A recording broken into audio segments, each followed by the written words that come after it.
Sa nakaraan nating video ay nasubaybayan natin ang pagtulong ng dalawang kabataan sa ating bida at natapos ang ating video sa pakikipag-usap ng ating bida sa isang magandang dalaga.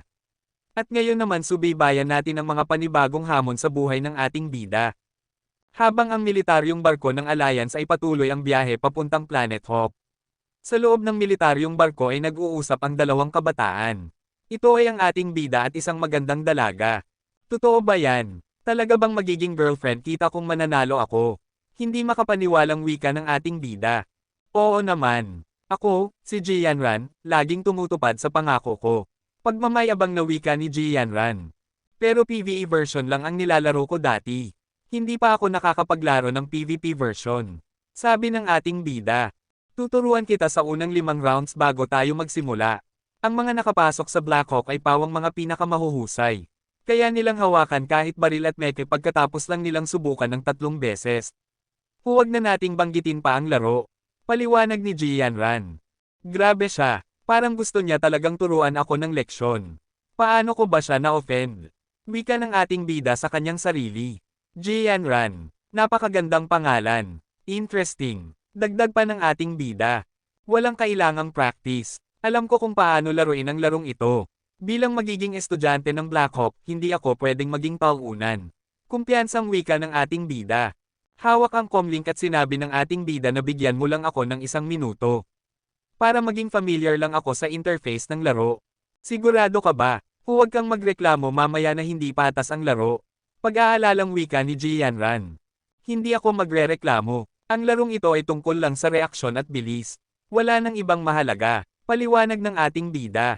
Matapos maging pamilyar ang ating bida sa laro ay nag-register na ito ng account. At ang pangalang nilagay niya sa kanyang ID ay Win a Girlfriend.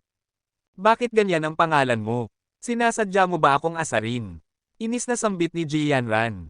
Hindi. Ikaw ang nagsabi na magiging girlfriend kita. Paliwanag ng ating bida. Sa tingin mo ba kaya mo akong talunin? Ako ang leader ng Hand of God Club sa Blackhawk. Kumpiyansang wika ni Jianran. Idagdag mo ako sa laro. Magse-set up ako ng server gamit ang phone ko. Pipiliin ko ang hard mode. Dagdag pa ni Jianran. Ilalampaso kita sa sahig. Inis na wika ni Jianran sa kanyang isip. Excited na ako sa unang PvP game ko. Wika din ng ating bida sa kanyang sarili. Simulan na ang laro. Hudyat ng system. Pagkatapos ng hudyat ng system ay may mga lumalabas ng mga puting bilog sa system. Ang larong ito ay pabilisang mapindot ang mga puting bilog. Bip bip bip tunog ng system. Mabilis nang pinindot ng ating bida ang 3 puting bilog. Win a Girlfriend dagdag 3 anunsyo ng system. Masaya ang ating bida sa unang 3 puntos na nakuha niya. Ano? Gulat na reaksyon ni Jianran na di makapaniwala. Bip bip tunog ulit ng system. Muling nauna ang ating bida sa mga puting bilog. Win a Girlfriend dagdag 2 anunsyo ng system. Swerte lang siya. Mas malapit ang kamay niya sa mga spot kanina. Inis na wika ni Jianran sa kanyang sarili. Bip bip bip patuloy na tunog ng system. Muli na namang nauna ang ating bida sa mga puting bilog. Win a Girlfriend dagdag 4 anunsyo ng system. Paano nangyari yon? Imposible. Gulat na sambit ni Jianran sa kanyang sarili. Napansin ni Jianran na mayroong mas malapit na 4 na puting bilog sa kanya. May tsansa pa, wika ni Jianran sa kanyang sarili. Bip bip bip patuloy na tunog ng system. Nauna na naman ang ating bida sa mga puting bilog. Win a Girlfriend dagdag 4 anunsyo ng system. Bakit niya kinuha ang mga spot ko? Mas malapit sa kanya ang 3 iba pa.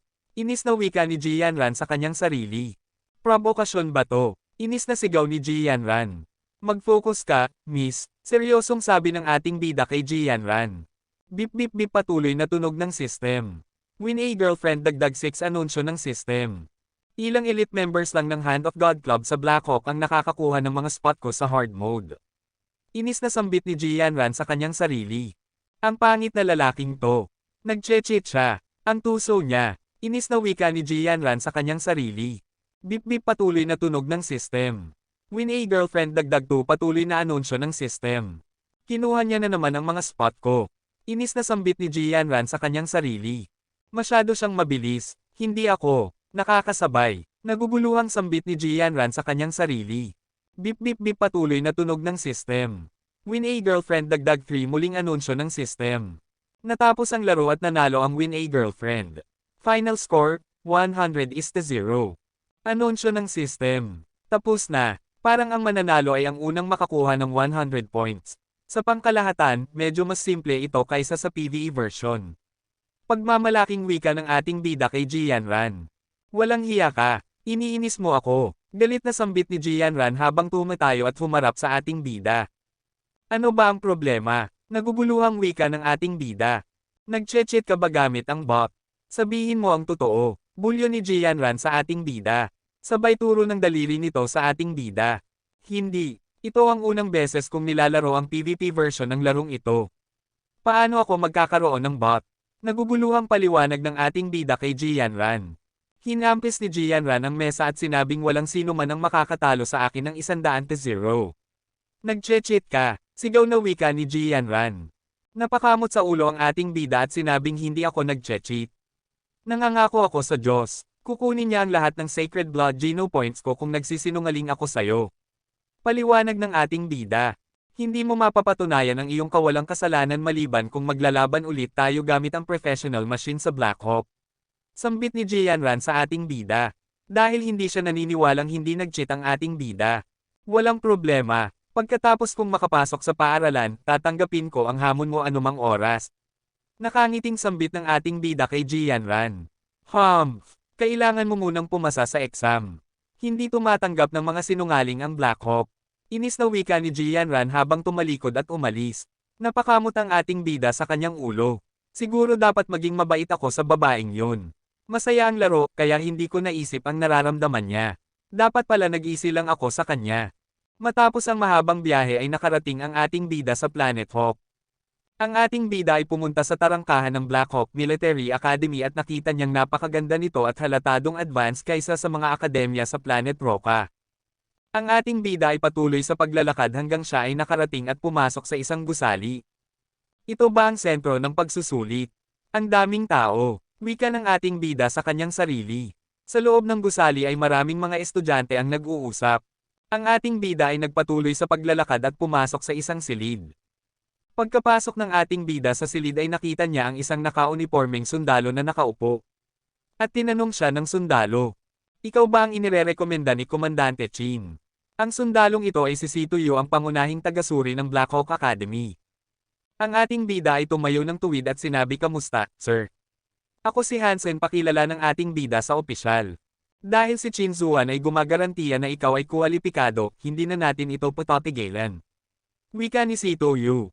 Nakumpleto na ang pagsusulit, at pumasa ka, pero bilang isang espesyal na recruit na mag-aaral ng Departamento ng Archery ay kailangan mong pumasa sa pagsusulit sa pagpapana. Dagdag pa ni Situyo. Nakahanda na ako sa pagsusulit anumang oras, sigaw ng ating bida.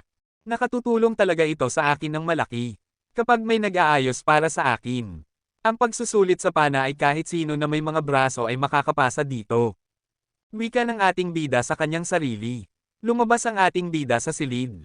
Mukhang sobrang seryoso ng mga opisyal na ito. Lahat ay seryoso, maging ako ay kinakabahan sa kanila. Wika ng ating bida sa kanyang sarili. Habang naglalakad papunta sa special na kwarto para sa pagsusulit sa archery. Nakarating ang ating bida sa espesyal na kwarto para sa pagsusulit ng archery. Turno ko na, dapat ko bang itaas ang kaliwang binti ko o ang kanang binti? Sana wala silang mga regulasyon tungkol dito. Wika ng ating bida sa sarili. Pagpasok ng ating bida sa kwarto ng pagsusulit siya ay namangha. Wow! Isang holographic archery range. At maraming pana at palaso ang makikitang nakaayos ng mabuti sa isang tabi. Astig! Wika ng ating bida. Hinawakan ng ating bida ang pana at sinabi na ito ang pana at ang mga palasong ng Mechanical Armor Series.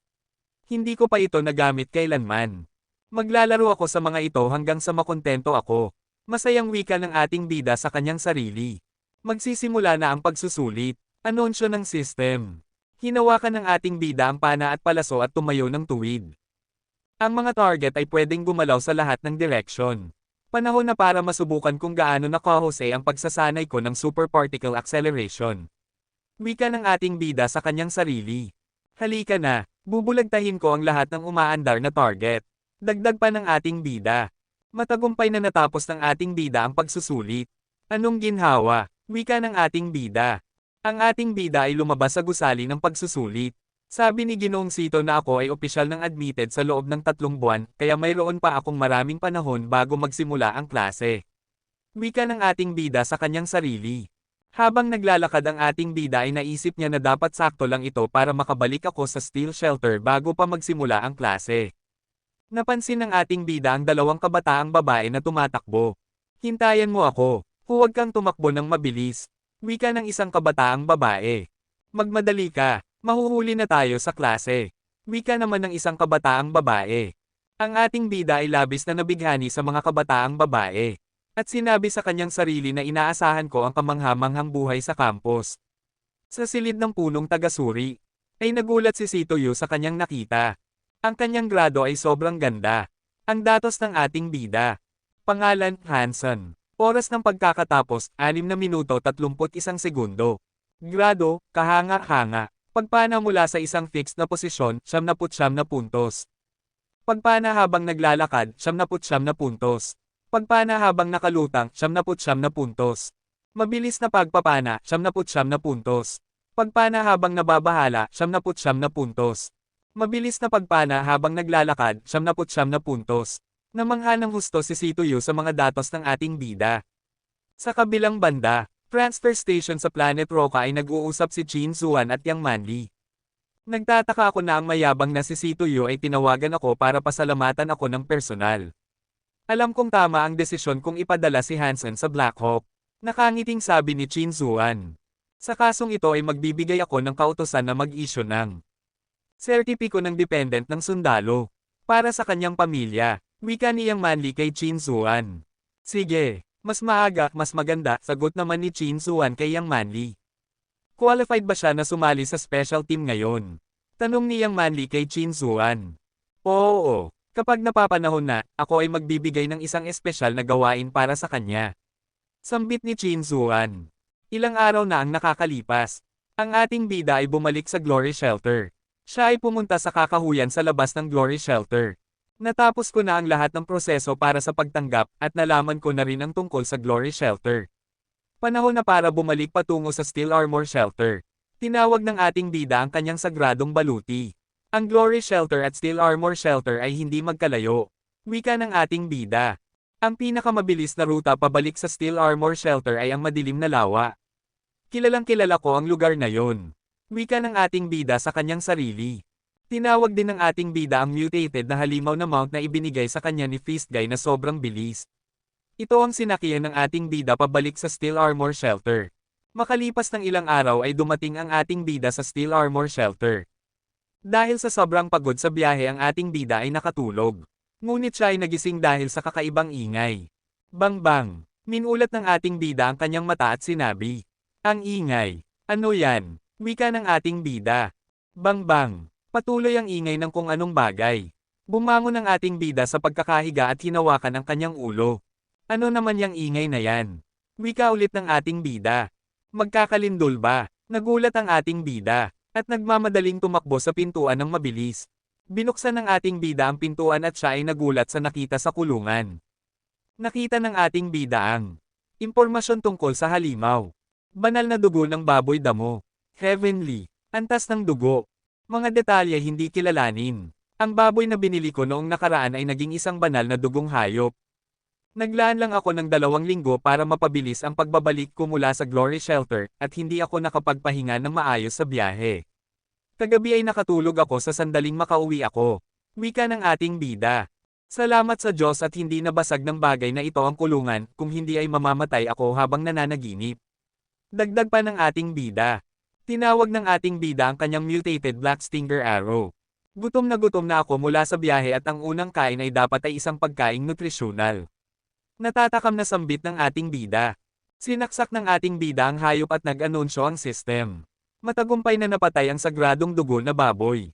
Walang espiritu ng halimaw. 0 hanggang 10 puntos ng sagradong dugo Geno Point. Maaaring makuha sa pamamagitan ng pagkain ng karne. Niluto ng ating bida ang sagradong dugo na baboy at kinain ito. Narinig ng ating bida ang mensahe ng tinig na mula sa system. Isang sagradong dugong Geno Point ay nakuha sa pamamagitan ng pagkain ng karne. Mensahe ng tinig na mula sa system. Isang sagradong dugo Geno Point. ang nakuha sa pamamagitan ng pagkain ng karne. Matapos kumain ng ating bida siya ay umupo at hinawakan ang kanyang tiyan. Hay! Busog na ako. Nakapag-ipon ako ng 34 na sagradong dugong Geno points sa loob lamang ng 6 na buwan. Iyan ay isang katlo ng kabuoang mga puntos na kailangan. Wika ng ating bida. At nakakuha rin ako ng 52 mutated Geno points pagkatapos kong kainin ang mga black-tailed toxic monkeys kasama si Xu Xiangqian noong nakaraan. Dagdag pa ng ating bida. Tinignan ng ating bida ang kanyang datos. Handsome. Level wala. Edad 18. Haba ng buhay 200. Taas 5.7 talampakan. Timbang 43 pounds. Ordinaryong Geno points 100. Primitibong Geno points 100. Mutated Geno points 52. Sacred Geno points 34. Natuwa ang ating bida sa kanyang mga datos. Hinawakan ng ating bida ang itim na kristal at sinabi na ito ang dahilan kung bakit ako magiging malakas at balang araw, magugulat ang lahat. Wika ng ating bida sa kanyang sarili. Inisip ng ating bida kung anong uri ng halimaw ang dapat kong bilhin at palakihin. Magiging maraming kita kung maswerteng makalikha ng isa pang sagradong dugong halimaw. Biglang naalala ng ating bida ang tungkol sa sagradong dugong espiritong halimaw na hindi ko pa nakuha ang aking gantimpala para sa panalo sa banal na laban. Abangan ang susunod na kabanata.